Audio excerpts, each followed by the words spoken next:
Alright, what's up YouTube? iMaxxGMAN here today. I'm bringing you a Laval video. Now, this is really just a discussion video talking about Lavals and stuff. What tier do you think Lavals will be? That's the big question of this video. And personally, I think they have some tier 0 mechanics that will lead to tier 1 formatness. I'll just show you what I mean. So basically, I have a bunch of band cards here, right? And I have some cards that basically match up to the power of these band cards in the Laval deck. So what do I mean by that? Well, let's take a look at these two. Painful Choice and Future Fusion. Now, as you know, these cards are very broken in banned. Future Fusion is referred to as the Painful Choice for dragons. It got banned. Anything with the Painful Choice mechanic is likely to get banned. We can agree like this, right? So multi-convection, basically, you can errata the text, because this is how everyone uses it. Basically, you can make it so that its effect reads, send 5 Lavals to the graveyard, because Laval Volcano Handmaiden is just going to end up sending 3 extra Lavals. So when you send those 2 Lavals, and one of them's a Handmaiden, you send two more Handmaidens, and the last Handmaiden sends a Laval monster, then that means you're going to have 5 monsters engraved. So you just deck thinned 5 cards that you could potentially dead draw, if you didn't draw them opening hand, which you're not necessarily likely to draw all those opening hands, so that's good. In addition to that, you've loaded up your grave for a special summon fodder, so that's really, really good. It's very similar to what these cards used to do.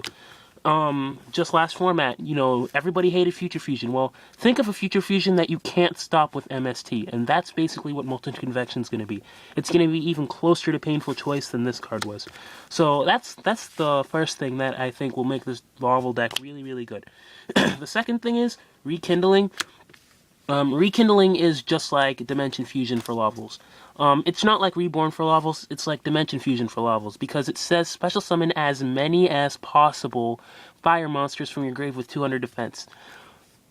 When in the right deck, that's basically Monster Reborn anything. Like, in the right deck, that condition doesn't matter. So in a Laval deck, that condition really doesn't matter, because you would be summoning those monsters anyway. And then Dimension Fusion says the same thing, except it says special summon as many possible monsters that have been removed from play. So basically, Dimension Fusion is actually harder to use because the monsters have to be banished, whereas this, you have your one card that sends them all to the grave, and then this card summons them all back immediately. That's very broken. Nudge the camera. Oh, damn. But yeah, that's another reason why I think this has tier 0 mechanic leading to tier 1 potential. This card is banned for a reason, and this card is basically like this card. They're not even better than the other. Actually, they're equally as good. Especially the fact that Rekindling has no cost, and this card does.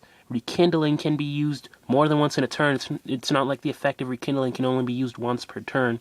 And yeah, it's just really, really good. So those are 2 cards that are basically just as broken as each other.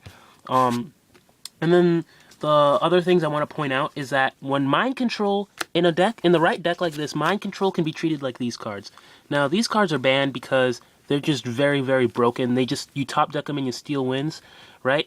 Mind Control, you can't top deck it and steal wins per se, but if you draw it at the right time, it's basically one of these cards, because the deck runs like a lot of tuners, and it has really easy access to those tuners, so at any moment in time, any one of your opponent's monsters can just be stolen and used against them. Even a BLS, because you can run level 9s and 10s and synchro with those. Synchro into those. So it's you know, in the right Laval build, any monster is fair game. Any monster. So that's another reason why I think Mind Control can be treated like one of these cards. I don't personally run Mind Control, but in a slower build, I would. So yeah, that's another reason. And then you have Rekindling. Not only is it similar to Dimension Fusion, but it's similar to Painful Choice. I mean, not Painful Choice, Premature Burial. Premature Burial, it brings back one monster at a cost of 800. It can be MST, yada yada. Once again, Rekindling, no cost, no real drawbacks in activating Rekindling. And then lastly, we have these 2 cards. As for the tier 0 mechanics, Pot of Avarice is basically a pot of greed in this deck. It's so easy to load up your graveyard with synchros, then you just return them all back, and then draw into more Rekindlings with Avarice. It's really broken. Also, you can just literally, this is a 2-card draw. You can activate your Painful Choice card, send 5 to the grave, activate Avarice, send them all back, and draw 2 cards. That's a 2-card combo to draw 2 cards. It's really not good. You shouldn't be able to have Avarice fodder after one card setup. That's not good for the game. So yeah, that's another way it's like Pot of Greed. So tell me what you think about these mechanics. And also, just last thing I'd like to point out is that with the amount of generic draw power in the game right now, so these are the draw power cards that I run in my Laval build. And these are all different ones, by the way. I don't necessarily run one of each, I run multiple of each, but except card destruction. But, you know, you get what I mean. Like, there's so much generic draw power in the game right now that it's not hard to necessarily draw into your power cards. So that's what I think about Lavals and their potential. They have really, really high potential. So tell me what you think the impact will be by Lavals. Leave a comment below, and I'll see you guys later.